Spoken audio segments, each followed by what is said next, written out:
Halo teman-teman, selamat datang kembali di channel YouTube saya, Khairul Sandi. Pada kesempatan kali ini saya akan membahas mengenai etika publik.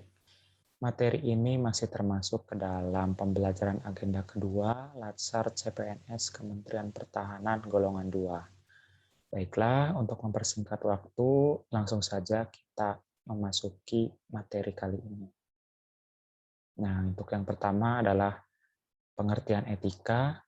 Etika biasanya lebih dipahami dengan baik buruk, benar salah, dan bagaimana melakukan yang baik atau benar.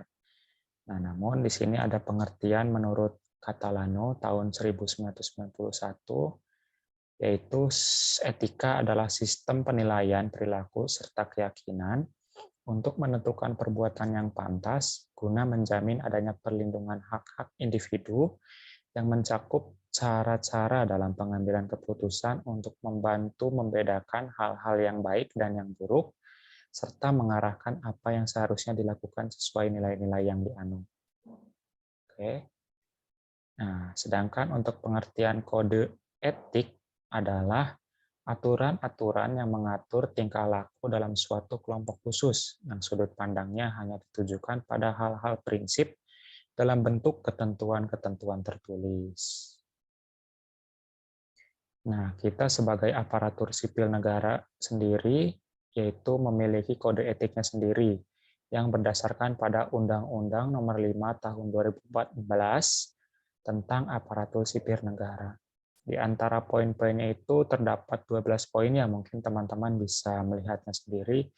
Ini ada 12 kode etik yang harus ASN pahami, pedomani, dan aktualisasikan dalam menjalankan tugas dan fungsinya sebagai ASN.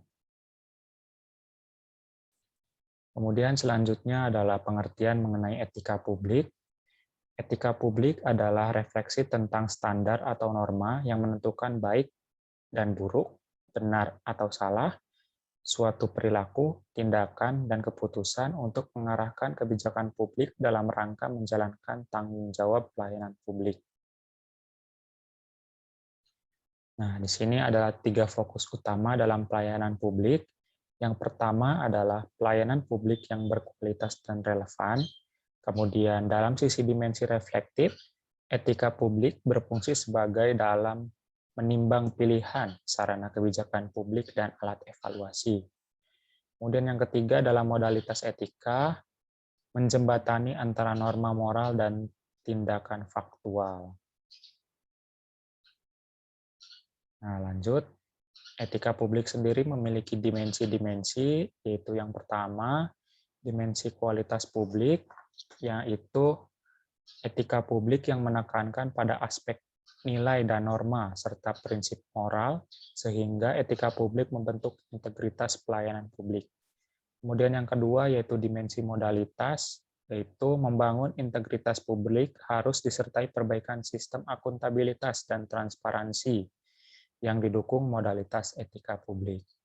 Unsur-unsur dalam modalitas dalam etika publik yakni akuntabilitas, transparansi, dan netralitas.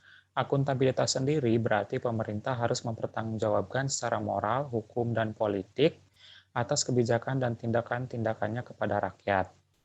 Kemudian transparansi, yaitu berarti bahwa pemerintah bisa mempertanggungjawabkan apa yang telah dilakukan dengan memberikan informasi yang relevan atau laporan terbuka terhadap pihak luar dan dipublikasikan agar diketahui oleh pihak yang melaksanakannya. Kemudian yang terakhir adalah netralitas, di mana di sini kita tidak memihak kepada pihak manapun, itu netral. Kemudian yang terakhir adalah dimensi tindakan integritas publik, yaitu merupakan tindakan dan kualitas dari pejabat publik yang sesuai nilai standar aturan moral yang diterima masyarakat. Etika publik merupakan refleksi kritis yang mengarahkan bagaimana nilai-nilai kejujuran, solidaritas, keadilan, kesetaraan, dan lain-lain yang dipraktikkan dalam wujud keprihatinan dan kepedulian terhadap kesejahteraan masyarakat atau kebaikan orang lain. Nilai dasar etika publik yang harus ASN pahami tercantum dalam Undang-Undang Nomor 5 Tahun tentang aparatur sipil negara.